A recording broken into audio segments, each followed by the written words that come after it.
To a lot of people, mumble rap died back in 2019. Now synonymous with one of the worst periods in hip-hop history, the entire era can basically be summed up by one infamous video, the 2016 XXL Freshman Cypher, which unofficially introduced to us Uzi, Kodak, 21 Savage, Lil Yachty, and many others. While the likes of Lil Pump, Lil Xan, and 6ix9ine have catastrophically fallen off, the rappers who never really embraced the mumble rap label in the first place have now moved on to new pastures musically. In hindsight, people are wondering if maybe mumble rap was never a thing, but an attitude. Because in reality, it was a rejection of hip-hop's traditional values, focusing on extremely catchy hooks, dumbed-down lyrics, trap beats, and an almost cartoonish appearance. But that doesn't mean that the concept of mumble rap is dead, because in reality, it's alive and flourishing more than ever. The thing is that nowadays, we're just desensitized to it to the point that we didn't even realize it's still here.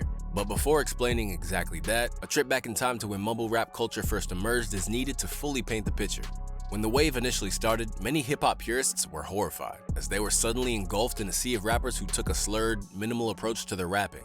But rather than compromise or pay homage to what had come before, mumble rappers actively flaunted their success in the face of their critics and refused to play by the rules. Does it matter to this watch on my wrist? Does it matter to every ring on my finger? These diamond chains? Everybody keep working, that's how it's supposed to be. Y'all supposed to congratulate, you know what I'm saying? Artists that's been in the game, they feel intimidated by younger artists coming in the game, taking over it, because they looking at their numbers and why my skyrocketing over theirs, and they like, what's up, where these young coming from? Meanwhile, they rejected all the traditions that came with hip-hop, like freestyling at the radio station. So you gonna get to these bars? I'm telling you right now, if you pull out one of them old beats, I'm not rapping on it. You see me, bro? I am a rock star, bro. I'm not rapping on that type stuff. We'll decide when you're a rock star. My fans won't be disappointed. They get it. Due to all of this, it was easy to see why mumble rappers were hated. But as these artists stuck around, they grew and evolved to the point that both them and their sound just became part of the furniture. And rather than rebel against it and waste their breath telling kids they were wrong, they just accepted that these artists weren't going anywhere. Now, many years removed from the peak of the mumble rap era, you'd be forgiven for thinking that we've moved past that and can now recognize its flaws in musical quality and gimmicks. But when you really look at it, this movement lives on in the careers of Ice Spice and Sexy Red, two of the biggest female rappers outside of Nicki Minaj. In the case of both artists, people who came up off borderline novelty songs who were expected to be a flash in the pan are sticking around. Everybody was trying to be like, oh, she a one-hit wonder, da-da-da. But it's like, now what? Two-hit wonder? Like the But rather than solely enraging hip-hop heads, these kinds of artists have also got the right-wing media in a chokehold. The thank you that you're not even the fart is the sort of metaphorical play on words that wouldn't even count as clever if this woman was in 3rd grade. The whole thing is so vapid and stupid and meaningless that you can't listen to it for very long before plunging into despair. Listening to this kind of music is like staring into the abyss. It's like some kind of great void where beauty and meaning and intelligence are consumed and obliterated. Since rising to fame, Ice Spice's music has taken a backseat to her image, not to mention her continued rise to stardom thanks to features with artists like Taylor Swift. And because of the way she leans into thirst trapping that functions in the same way as a mumble rapper's clout-chasing IG posts did, Ice Spice reached a point in March of 2023 where she briefly had more monthly listeners than the Beatles. But while Ice Spice has some characteristics in common with the mumble rap wave, Sexy Red has genuinely taken things to the next level. From lip gloss lines with gross, hypersexualized names, to her proudly scandalous baby shower where the father of the baby was pictured with his face buried in her you-know-what, the St. Louis artist has really taken the precedent set by Lil Pump in terms of the dumbing down of hip-hop and taking it into new, explicit heights. Rather than focusing on popping pills like Pump or Lil Xan, ratchetness is her weapon of choice and has been used to make her a multi-millionaire. And to make things more interesting, she admitted to only dipping into music to get back at her ex. The reason I started rapping is because my boyfriend, he was cheating on me with a lame ass bitch, so I made a song about it. And I made a diss song about him and the girl and her friends. And then I showed my boyfriend a song, and he was like, dang, you straight know how to rap, you straight snap. And I'm sitting here talking stuff about him, but now I just started rapping. Championed as real by her supporters, there's no denying that her persona is authentic, and if she was still operating as an independent artist, then there wouldn't be much to be concerned about. However, where the issue of Sexy Red and her connection to the mumble rap wave comes into play is that now that her music and antics have proven to be lucrative, record labels will be quick to create clones. Meanwhile, outlets like the Joe Budden podcast, who initially saw her as a fun, refreshing change of pace, believe that the record labels are already moving the strings behind the scene. And while that's nothing new, the result is that, just like mumble rap's glorification of drugs, her music and antics outside of hip-hop reflects poorly on the culture as a whole. Sexy Red got sit down, man. What was the final straw? Was it the fact that she was performing in a makeshift jail and saying "Free my baby daddy"? You know how you find something that's cool at first, and then it's like, all right, maybe it wasn't that cool to begin with, and I was just caught in the moment. That's the one that got me off the boat. It's just whack. There's nothing to dress up. This is not dope. This is not hard on Sexy Red's bar. These verses, this hook, nothing about this is dope. This one sounds like she was instructed to make this song. Yeah. For people like Sexy Red, their continuation of the mumble rap wave comes in the sense that they continue to deliver hip-hop in its most stereotypical form. As a result, it, much like so many of the mumble rap artists who thankfully fallen off, sets the culture back rather than pushing it forward. But this isn't the only way that mumble rap has survived. As in the case of an artist like Playboi Carti, he's actively championed it and pushed the sound forward in a way that's created an entirely new wave within mumble rap. Dubbed rage rap, this is music that is meant to do one thing, and that's whip crowds into a frenzy. It's not hip-hop that appeals to the head, but the body.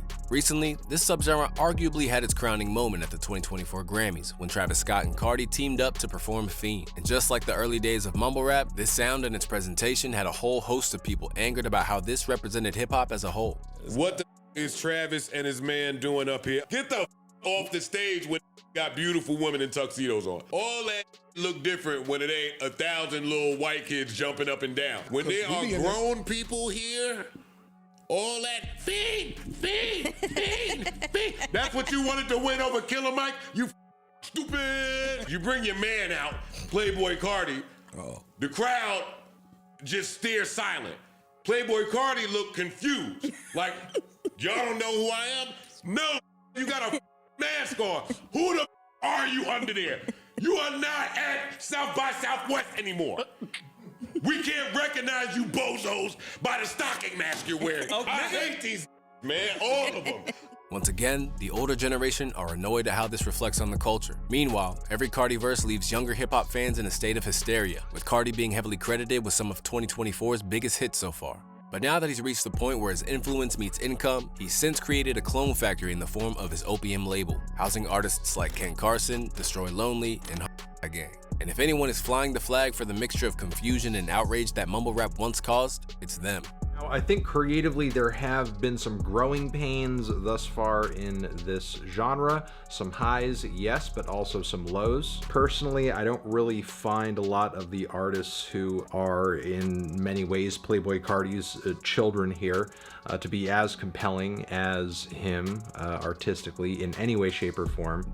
But one man who has asserted himself into the mainstream with his own take on rage rap is Yeat. Emerging in 2021 with a sound that clearly derived from the mumble rap era, Yeat has firmly found his footing in the culture, and by the time he released 2093, he was selling 70,000 first week. Alongside developing his own slang and trippy sound, Yeat also has that sense of defiance when it comes to the expectations placed on him by the traditions of hip-hop.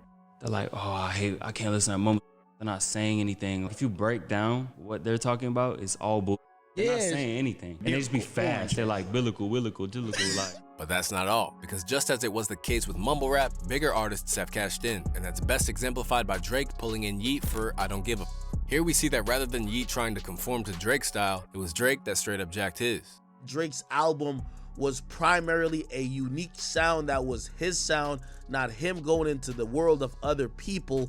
Drake would get on your song and do a feature and up, but when it came to his album, he would have sonically a completely unique sound created by him and 40. When I hear the song that he has with Yeat, this sounds like a Yeat song. The beat is a Yeat beat. But with all of these descendants of mumble rap still flourishing, a strange thing has happened. These days, even some of those who were unfairly categorized as mumble rap back in the day are taking issue with what's going down now. For evidence of this, look no further than Offset, who believes that the current trends in music are actively destroying its sales. I'm noticing that like the no content music ain't catching nobody here. The numbers are down in our genre specifically because I feel like everything is so the same. The next new is another that was just here. There's nothing new being brought to the game, not just on the sound side, but just all the way around creatively too. Most videos be like a Rolls Royce in the background, two chains on, and that's getting boring, fellas. It's like no real entertainment, and why you got these pop and these country artists smoking because they coming with the full round, like the full package, you know? Once seen alongside the infamous 2016 XXL freshman class, SoundCloud rap pioneer Denzel Curry has also voiced his frustrations on how his projects have been ignored by the mainstream while lesser music has taken off. I'm going to make bad music so you can understand how much work it is making good music. This industry is bull. I gotta play a stupid game for me to succeed. It's not about the music anymore. If it was, you'll hear a balance of conscious rap along with everything else being played today. But as Too Short explains, this is ultimately the natural course of a cyclical genre like hip-hop. Hip-hop has no boundaries. Right now, it ain't got no language. You can't tell him that he can't do a whole song with words that you can't understand and it's gonna be a hit record. You can't tell hip-hop. You got a lot of older cats, we all know the story. I knew whack, and all the young cats is gonna sit your old down. You gotta realize that when you came home with your favorite hip-hop, when you was young, your parents all the said older same people in thing. your house was Yeah. like, that's some bull. It's the same. Left with either the choice of getting on board or going about your business, Too Short's analysis explains why there's a pushback against the rise of rage, as well as artists like Ice Spice and Sexy Red. And in his words, we should see that this supposed mumble rap wave, as well as its death, were a part of an ongoing phenomenon of the past rejecting how the present molds hip-hop. Just as the younger audiences flock to turn up to the latest hits from that first generation of mumble rappers, many modern listeners aren't there to listen to the bars either. Instead, they're there to rage. Or in the case of Ice Spice and Sexy Red, twerk. So, by the looks of the landscape of hip-hop that we have today, reports of mumble rap's death have been exaggerated. Instead, it's just changed shape. But the values that led to that name being such a big part of the culture are still just as present today as they were back then.